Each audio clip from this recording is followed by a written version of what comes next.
This is John from Polymath Producer, and today I'm doing a music production analysis for a modern track. Today's track is in the global top 50 Spotify charts as we speak. It is Don't Start Now by Lipa, and the producer is Kirkpatrick, and he is currently one of the most hottest producers at the moment in the pop field, very in demand, and he's currently reached God mode level of production skills, as you'll see in this track. I got so much out of analyzing this track, I literally can't even tell you all of it because I'll be here for about 3 hours talking about it. I already tried to do one take of this video, and after about half an hour I was only just out of the bass section. So I'm going to do the highlights of what I found. So much to learn here. In Polymath Producer, we don't just cover the surface level techniques. A lot of stuff that you learn on YouTube just covers like surface level things. And the problem with that is that it encourages you to just copy what those surface level techniques are, and then you start to sound like everyone else. At Polymath Producer, we want to understand the reasoning as to why the producers, the great producers of all time, have done what they've done, so that we can actually start to think like them. Okay, so we want to understand the fundamental skill sets as to why they do things. Because once you know that, you can actually use them like Lego building blocks, rearrange them in your own way to create your own sound. That's what we're trying to do here. So when I go through this track, I'll try to, first I'll show you what I found, and then I'll give you the reasoning as to why Ian would have done what he did in this track and the thought processes behind it, so that you can start to think like a world-class producer does. So very, very interesting, cool stuff to learn in this track. It's a top 50 global Spotify song, so there's a lot of modern day stuff that you can learn that contrasts with the classic stuff. Let's get started straight away. We've got no time to lose. So I'm going to start with the bass. I'll start with this little thing here. So the bass slide. Bass slide, really he's just used samples, and they're samples off Splice, because I've actually got a few of them. When I listened back to them, I was like, I've got that sample. So they're definitely from Splice. And he uses bass slides as a sort of like a little transition element before the drop happens. So this is what it sounds like. I'll play it again. And that happens just before this section here.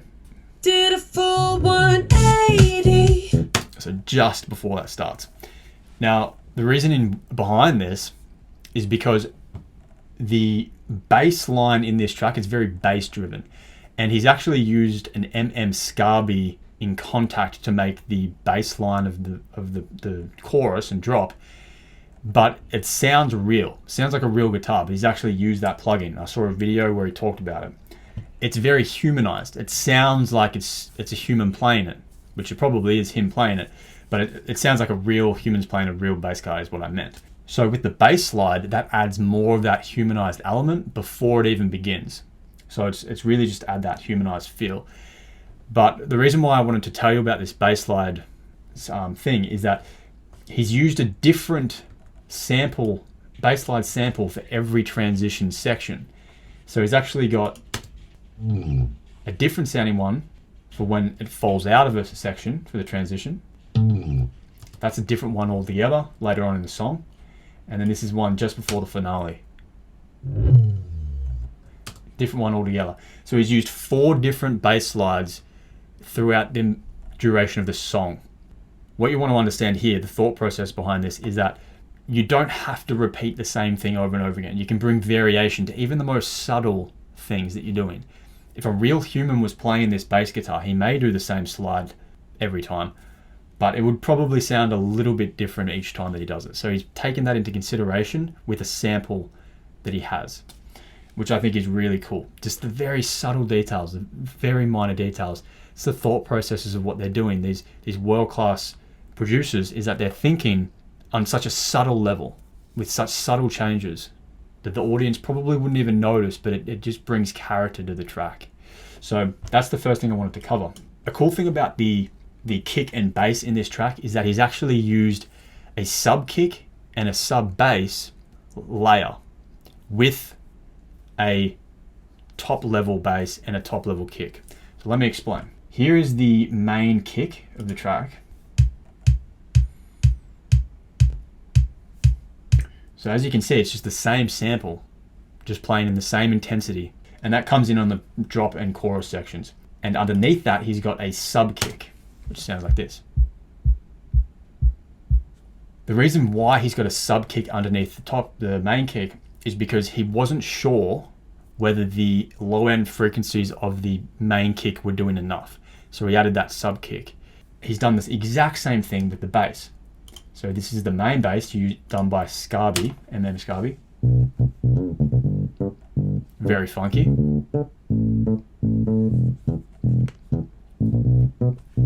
And then underneath that, he's got a bass, a sub bass that's doubling that below it. Probably can't even hear that, won't translate, but. And it's really, I don't even know if it's playing the exact same thing. It's just accenting the main notes of that line, of the main bass line. And this actually carries over to a lot of the stuff that I've noticed, a lot of the patterns that I've noticed in his work, in this track in particular, is that he uses different frequency spectrums strategically. And a lot of the time he uses them at key moments in the track for when he wants more intensity. So if an instrument isn't covering the frequency range that you want it to cover, adding extra layers to cover those frequency spectrums is a principle that you can use and understand. Another thing that I mean by using this principle is he's got a bass slap effect that comes in on the second chorus / drop. So have a listen to this soloed.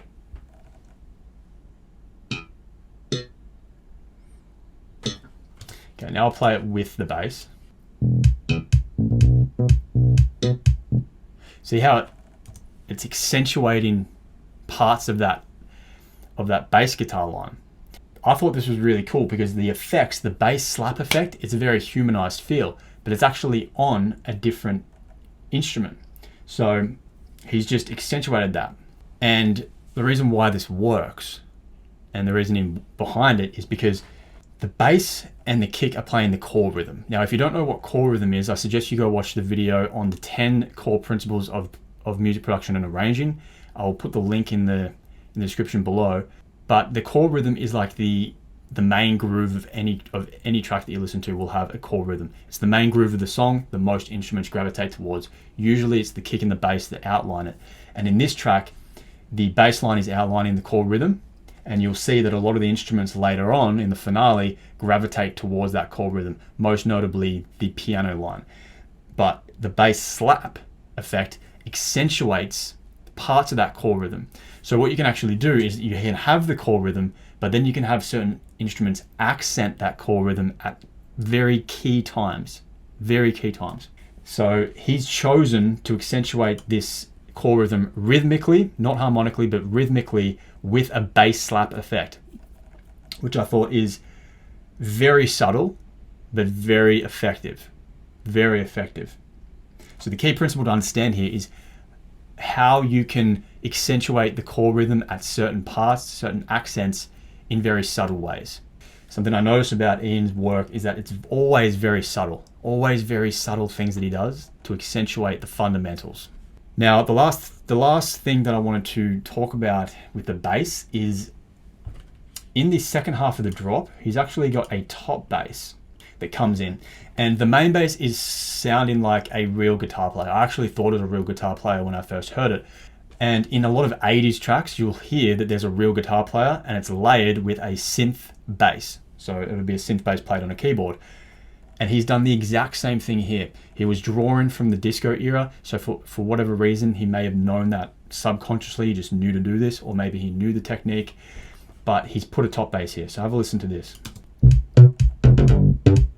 So it adds that extra punch. So what you'll notice in this track is that he's got multiple basses for certain sections for the energetic intensity, but also different basses for different moods in what he wants. It's the double layer of those basses that gives more character. And that's exactly what he's done in this section. When he wants more energetic intensity for the second half of the drop, he's put a synth bass on top of the real bass, or what sounds like a real bass. I thought it was a real bass when I first heard it.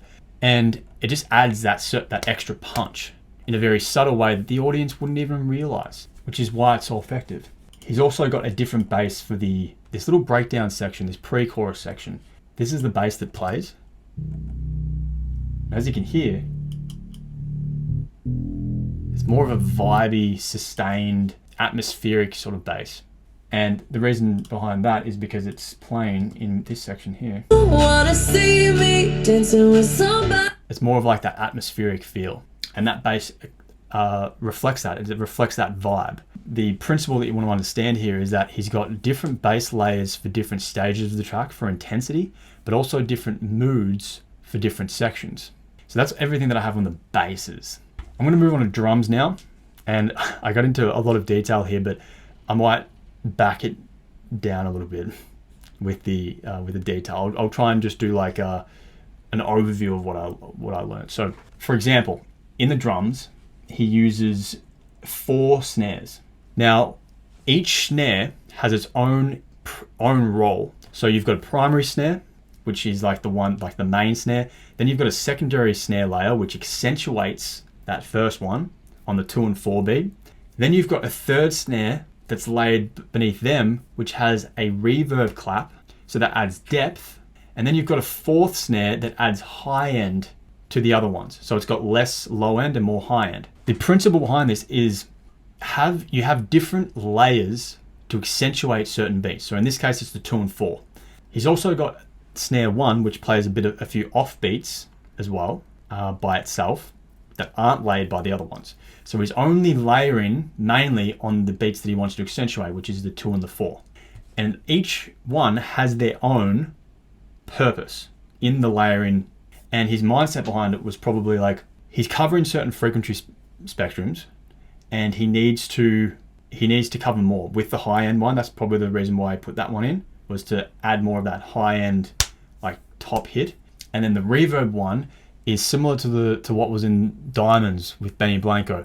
They put that reverb clap, especially in later sections, to create that bigger vibe. So an extra reverb layer clap. I mean snare in this case, but the same with claps.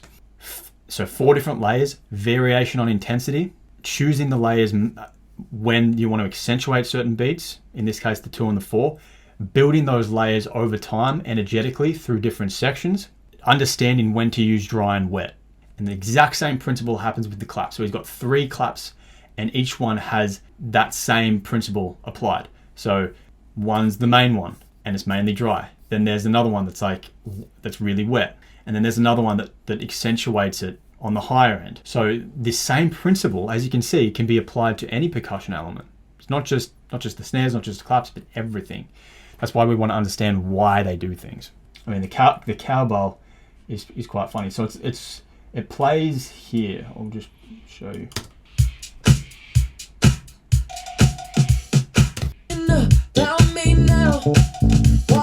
So it's a little do like that. Now, when he created it, I'm not sure what he was actually thinking when he did this, but the reason why this works is because it's a response to the vocal's call. So you've got the call. It's a call and response principle. Again, 10 core principles of music production and arranging. Call and response. Vocal calls, and this, it's like, about you now. It's a response to that call. There's a space between vocal phrases. If you didn't have that, it'd sound sort of plain. But what a lot of these world-class producers do is they use elements, even if it's percussion elements, as responses in between phrases, vocal phrases. Because if it's a very vocal-centric song like this one is, there will be space between phrases. How can you fill that out? Pharrell Williams does this a lot in his tracks. He fills out space in between vocals with seemingly random things. Okay, whether that's vocal woos and ahs, like like all that stuff. You can use anything.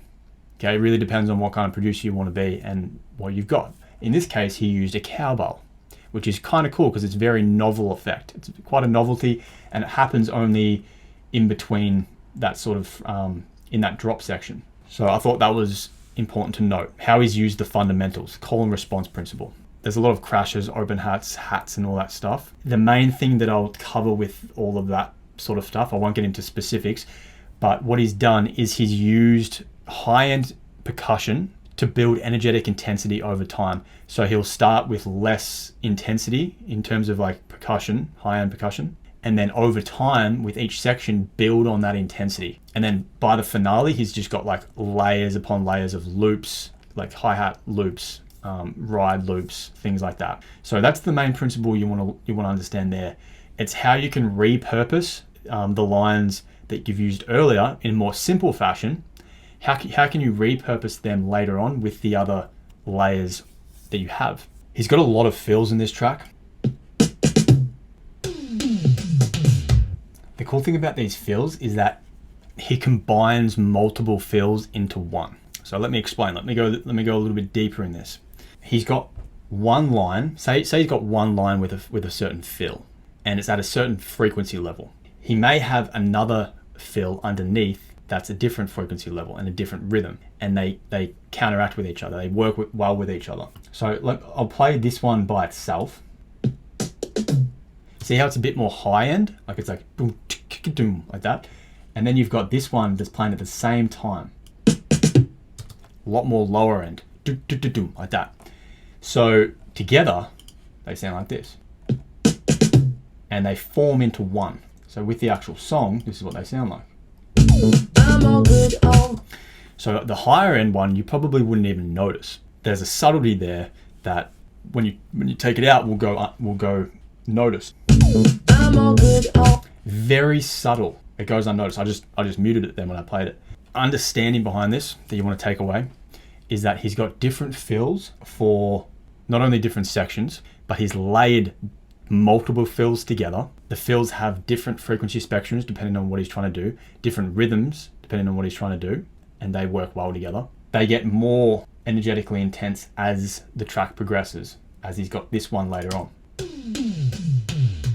which is a tom fill, moves tremolos from left to right speaker, and it also pitches down with each tom in the key of the track, which I thought was very inventive. And that's doubled with the other two fills as well. Multiple fills stacked together. So that's the principle that you want to take away from that. One of the key principles that I want you to note and take away from this track is that he uses drum layering in a very specific way, in a very subtle way. Using drums for energetic intensity and selecting the layers in key moments is what he does. And a lot of the time he uses random, like almost random selections at certain times, and then you'll never hear the instrument again. Like you use like an open hat once or twice in the song, in like the middle of the song, and then you just never hear it again. He's very selective and very subtle about his layering choices. But there's always a reason why he's doing it. It's never just like, oh, I'm going to do this just for the sake of it. It's like there's always a purpose there. Like maybe it happened that way. Maybe he was like, oh, I'm just going to do this to see what happens. Maybe it starts that way because that's usually how creation happens. It's just like, oh, I wonder what happens if I do this. When he looks back on it and he actually listens and then he sees it works, he'd be like, okay, that works. And then when it does work, you can understand why it works on a deeper level, because you know when it happens, it's usually because it's accentuating part of the core rhythm, or it's happening in between a vocal phrase, or it's accentuating part of a counter rhythm, or it is a counter rhythm itself. There's always a reason behind why it's working on a fundamental level. Let's move on to the lead vocals. Funny thing to note is that I think he's also a mixer, but he doesn't mix the final ones of his tracks. When he does vocal effects, he bounces the wet effects he prints them out into a separate stem. And I know this because I saw the interview with him. He has the dry lead vocal that he comps about 3 times, he said, until he gets like the best one, and then he prints the wet vocal out. So that's more of a mixing thing, but it's good to know, because that means that when you're producing, so say you're just a producer and you're not a mixer, you can get your creative effects done, like get them creatively how you want them, then print them out for the mixing engineer so that he has your creative effects ready to go, and then he has the dry vocal ready to go as well, and then he can sort of work with it from there. So that's a very important thing to note. Now he does have doubles on certain lines, so he's selected certain lines of the track usually key moments, and then he's doubled them left and right for stereo width. Did a full 180, crazy. And then the doubles come in on those key words. 180, crazy, like that's just out to the sides. Simple left and right panning. And you know, that's mainly just like a, you know, most tracks do these days. It's just like when you want to emphasize key words you make in the lead vocal, or key moments, you pan them left and right, or you do doubles left and right so that you stereo widen it. You can do the same with you know, harmonies as well. Like you can pan the harmonies left and right, or like for a key word you can pan it left and right. It's the same principle applies across the board. This is one cool thing that I found in this. He's got the breaths. He's actually cut the breaths off the lead vocal and moved them into a separate stem. And the reason why he's done this is so that the mix and engineer, when they use compression, it doesn't affect the breathing. So he can really smash the lead vocal with compression and then have the breath separate so that he can use that. I thought that was amazing. Like I hadn't actually seen that done before. That's a very cool trick, because a lot of the time when you send your tracks to mixing engineers, the breaths can a lot of the time sound a bit weird when they come back. But this obviously counteracts that, which I think is cool. Let's move on to the BVs and vocal effects. I mean, there's a lot of stuff here that's done. The key thing to understand is that he does print his wet effects out. And once you know that, it makes things a lot easier, because he uses things like vocal throws on the end of phrases. So a vocal throw is when you do a phrase and then it echoes or reverbs out. Doing somebody. And you'll notice it actually keeps going until the next vocal phrase starts. If you wanna believe that. So the vocal throw, the reasoning behind it is that it continues the vocal in between the spaces. So it just keeps reverb and echoing for that space, and then cuts off just before the next phrase starts. And it's a cool trick to use, especially because this happens in the like the breakdown section where it's sort of a bit vibey, atmospheric. Doing somebody. See how it sort of adds that extra layer? He's doing the vocal throws at the end of these phrases, but he's bouncing them into a separate stem so that he can accurately do it and then send it to the mixing engineer, accurately achieve his vision and then send it to the mixing engineer.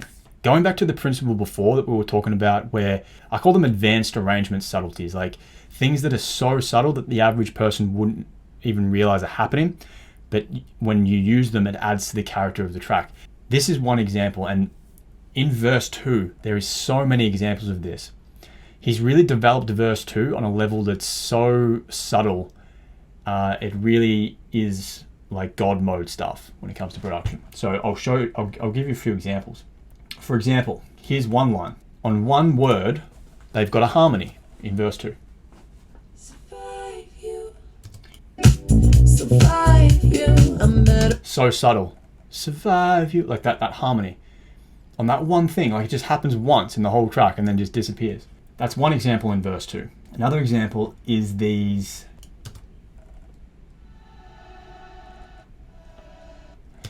So what that is a reversed reverb vocal. So it's reverse reverb, and it is happening on a particular line. Verse 2 starts. Now you wouldn't even notice it. Look at it. Look at this.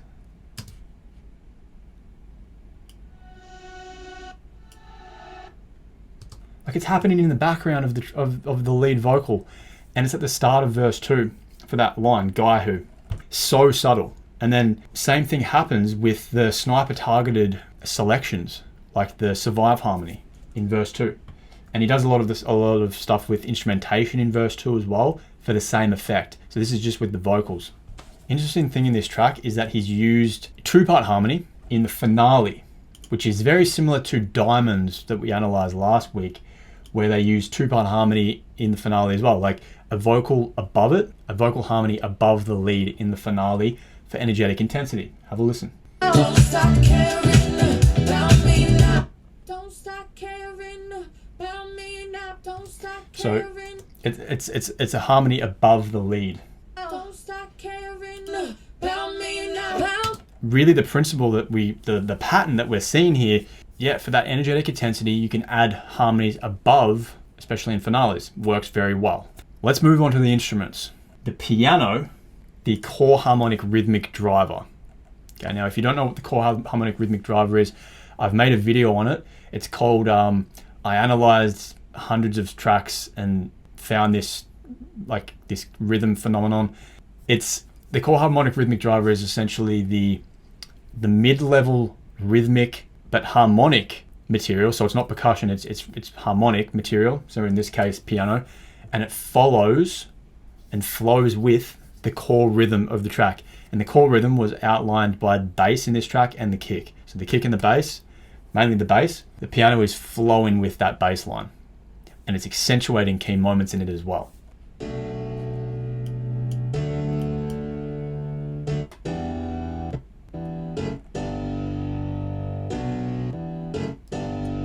And that happens in the finale. So it actually doesn't connect until the finale. That piano plays in the more, in the breakdown sections where there is no core rhythm. So what you'll notice in the great tracks of all time is that when there is no core rhythm playing, like with the percussion, so no kick and no bass line, so the main core rhythm of the track, you'll notice that a core harmonic rhythmic driver will take place of that. So there will still be a rhythmic drive, but it'll be done with a harmonic material. Listen to Girls Like You by Maroon 5 if you want to see a clear example of this. It's the guitar in the first verse is the core harmonic rhythmic driver, and then that connects with the core rhythm in the chorus. Same line, but connects with the percussion. Exactly the same thing happens here. The piano is playing the core harmonic rhythmic driver, but then in the finale connects with the core rhythm of the track, which is the kick and bass.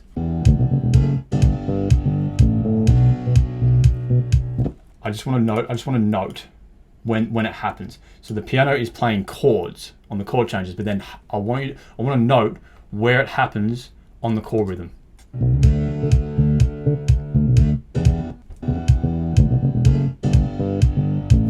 So as you can hear, it's like doom, doom, doom, doom, doom, like that, and then the bass is going doom, dip, doom, dip, dip, dip, doom, doom, like doom, doom.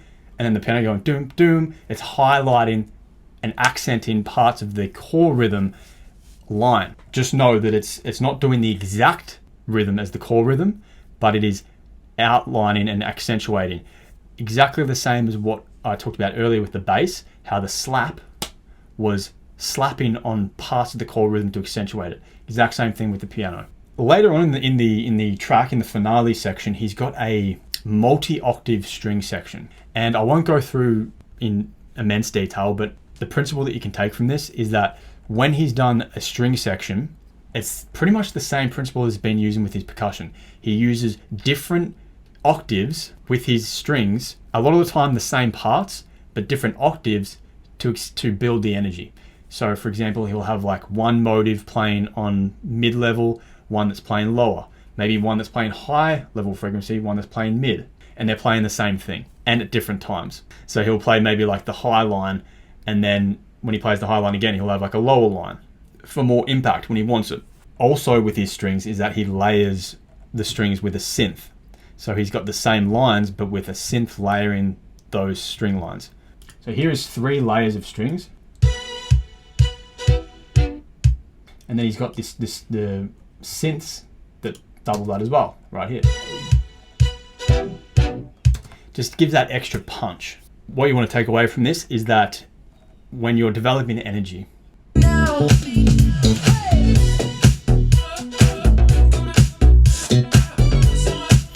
so it's the instrumental breakdown section, key moment of the track, and these strings are really taking the melodic line that's sort of counteracting with the vocal glitch hook that he's got. To really make it pop, he's got those extra octave layers. He's got with the strings, so they're playing the same lines, but octaves different, and then they're also doing call and response lines, and they're also getting doubled by the synths. As you can see, like, the fundamentals are where it's at. Like, when you know the fundamentals, this sort of stuff comes naturally. He's using call and response. He's repurposing. He's using the repurposing principle. He's using energy principle. He's layering. He's doing advanced layering techniques by layering instruments with by layering organic instruments with electronic instruments, just like he did with the bass. It's all these subtle things that you can do. Now, what he's done with the guitar chords in this track is he's used them as both counter rhythms and as core rhythm accentuate, like highlighters. I call them core rhythm highlighters. Like they highlight certain sections or parts of the core rhythm, but not the whole thing. So counter rhythms and core rhythm highlighters. Guitar is interesting because it's a harmonic instrument, but it can also be played very rhythmically. I mean, most instruments can do that as well, but guitar is a very special one for this purpose. And he's got multiple guitars. That's outlining the core rhythm.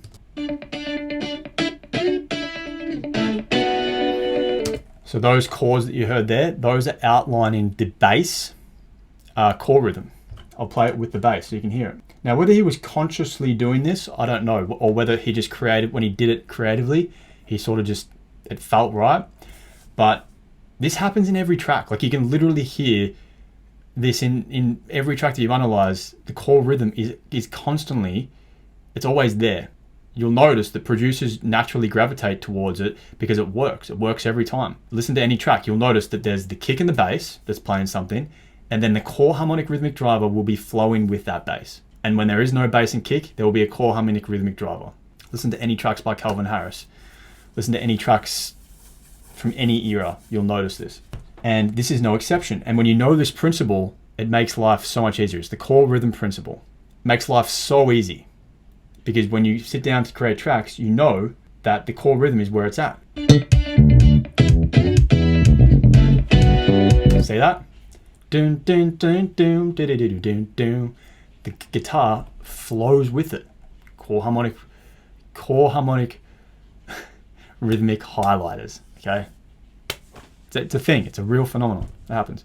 Let's move on to effects. This is a cool one. Okay, so we analyzed What's Going On last week, and in What's Going On by Marvin Gaye, there is a line in the track that is just like a party scene, like it's people talking, sounds like a party atmosphere. Again, that song's from the 70s. This track uses the same principle in one of its effects elements, which is a party atmosphere, which sounds like this. And this happens in the instrumental breakdown. Party atmosphere.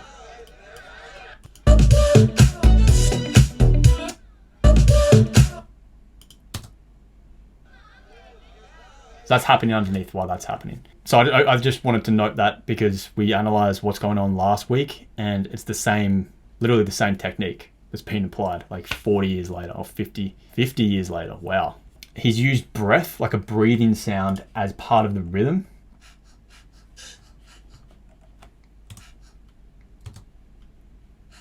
Gary, I'm not where you left.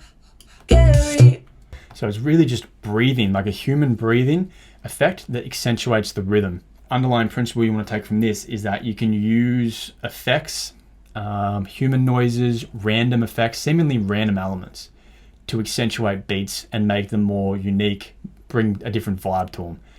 It's something that's done in a lot of modern tracks because, yeah, back in the day, they didn't really have as many tracks that they could use because of their recording hardware that they had. I think it was like, they had like 4 tracks and all that stuff. So like they couldn't do things like this as well as what we can do now. So it's a very modern thing to do stuff like this. And the overarching paradigm with the way that I think Ian thinks about his effects and his drums and instruments is that it's really advanced layering. So a lot of the effects that he's using come sometimes at like seemingly random times, and then they just disappear for the rest of the track. Like, for example, there's a vocal woo that happens 3 times in the finale on beat 4, and then it's gone. Like a woo, like a vocal going woo on beat 4, and then it's gone forever. He's got like a sub drop, like when the breakdown sections happen with like no core rhythm, he's got a sub drop that happens into the section as like a transition element, and then it never happens again after those ones. He's got string risers that he's used by chopping multiple samples and then moving them together. He's got this weird bit crusher rhythm thing that he's used, and I actually noticed this technique was used in Hands to Myself by Selena Gomez. The producers of that song have done this as well, and it's like a weird glitch element. I'll play it for you. It's a weird glitch element that actually accentuates the rhythm.